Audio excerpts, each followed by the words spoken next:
Genesis chapter 3. Now the serpent was more subtle than any beast of the field which the Lord God had made. And he said unto the woman, Yea, hath God said, Ye shall not eat of every tree of the garden. And the woman said unto the serpent, We may eat of the fruit of the trees of the garden, but of the fruit of the tree, which is in the midst of the garden, God hath said, Ye shall not eat of it, neither shall ye touch it, lest ye die. And the serpent said unto the woman, Ye shall not surely die. For God doth know that in the day ye eat thereof, then your eyes shall be opened, and ye shall be as gods, knowing good and evil. And when the woman saw that the tree was good for food, and that it was pleasant to the eyes, and a tree to be desired to make one wise, she took of the fruit thereof, and did eat, and gave also unto her husband with her. And he did eat, and the eyes of them both were opened, and they knew that they were naked, and they sewed fig leaves together, and made themselves aprons. And they heard the voice of the Lord God walking in the garden in the cool of the day. And Adam and his wife hid themselves from the presence of the Lord God amongst the trees of the garden. And the Lord God called unto Adam, and said unto him, Where art thou? And he said, I heard thy voice in the garden, and I was afraid, because I was naked, and I hid myself. And he said, Who told thee that thou wast naked?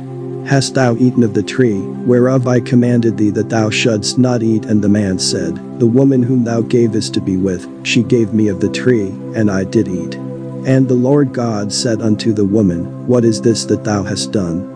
And the woman said, The serpent beguiled me, and I did eat. And the Lord God said unto the serpent, Because thou hast done this, thou art cursed above all cattle, and above every beast of the field. Upon thy belly shalt thou go, and dust shalt thou eat all the days of thy life. And I will put enmity between thee and the woman, and between thy seed and her seed. It shall bruise thy head, and thou shalt bruise his heel. Unto the woman he said, And I will greatly multiply thy sorrow and thy conception. In sorrow thou shalt bring forth children, and thy desire shall be to thy husband, and he shall rule over thee. And unto Adam he said, Because thou hast hearkened unto the voice of thy wife, and hast eaten of the tree, of which I commanded thee, saying, Thou shalt not eat of it.